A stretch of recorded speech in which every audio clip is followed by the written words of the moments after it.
কলকাতার ডালহৌসি স্কয়ার বা বিবাদীবাগ এলাকায় কারেন্সি বিল্ডিং থেকেই সম্পূর্ণ ভারতের অর্থনীতি পরিচালনা হতো। এটি প্রথমে আগ্রা ব্যাংক হিসেবে শুরু হলেও পরে 1868 সালে ব্রিটিশ সরকার ইস্যু অফিস এবং ভারতীয় রিজার্ভ ব্যাংকের প্রথম কেন্দ্রীয় কার্যালয় হিসেবে রূপান্তরিত করে। কথিত আছে এই কারেন্সি বিল্ডিংয়ে নাকি কয়েন তৈরি হতো। আসলে মোটেও তা নয়, এখানে কয়েন মজুদ রাখা হতো। এখানে নোট, সোনা ও রূপোর বিনিময় কাউন্টার ছিল। আপনারা ভাবছেন এই বিল্ডিংটি মাঝখানে অদ্ভুতভাবে ভাঙা কেন? চলুন জেনে নেওয়া যাক এই বিল্ডিংয়ের ইতিহাস।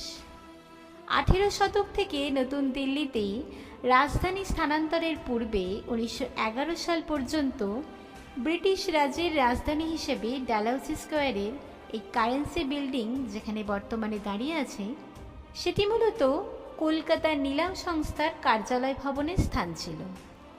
ইতালীয় কাঠামো বিশিষ্ট তিনতলা বিল্ডিংটিতে রয়েছে মার্বেল ও চুনার বেলেপাথরের কাজ, ভেনিসিয়ান জানলা এবং রট আয়রনের 3 অংশের গেট এবং 3টি বৃহৎ গম্বুজযুক্ত শীর্ষে স্কাইলাইট স্থাপিত ছিল।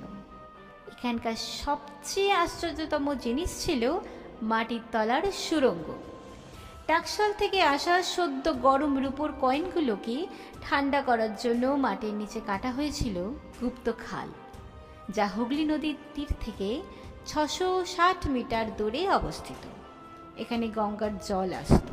কাঠামোগত অবনতির কারণে 1994 সালে বিল্ডিংটি ভেঙে ফেলার সিদ্ধান্ত নেয় অথরিটি এবং সিপিডাব্লিউডিকে দেওয়া হয়, কিন্তু তাদের অবহেলার কারণে এটিকে গুদাম ঘর হিসেবে ব্যবহার করা হতো। 1996 সালে সিপিডাব্লিউডি বিল্ডিংটি ভাঙা শুরু করে। তারা অলরেডি 3টি বৃহৎ গম্বুজ ভেঙে ফেলেছিল, তবে এটি সম্পূর্ণ ভেঙে ফেলা থেকে INTACH এবং কলকাতা কর্পোরেশন কর্তৃক রক্ষা পায়।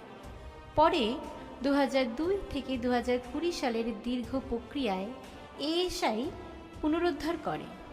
প্রধানমন্ত্রী নরেন্দ্র মোদী 2020 সালের 11 জানুয়ারি কারেন্সি বিল্ডিংকে সরকারি জাদুঘর হিসেবে জনসাধারণের জন্য উন্মুক্ত করেন। এপিজে কলকাতা লিটারেরি ফেস্টিভ্যাল 2021 এর অংশ হিসেবে স্থান অর্জন করে।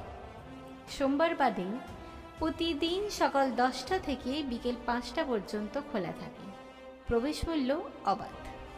বর্তমানে এটি আর্ট গ্যালারি এবং জাদুঘর হিসেবে ব্যবহৃত হয়।